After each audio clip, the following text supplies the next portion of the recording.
السلام عليكم ورحمة الله وبركاته، وجمعتكم مباركة.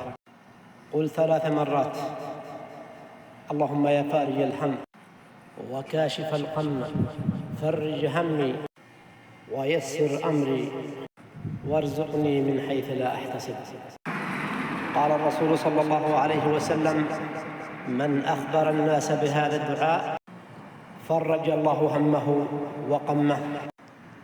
فصلوا على رسول الله وقولوا يا رب.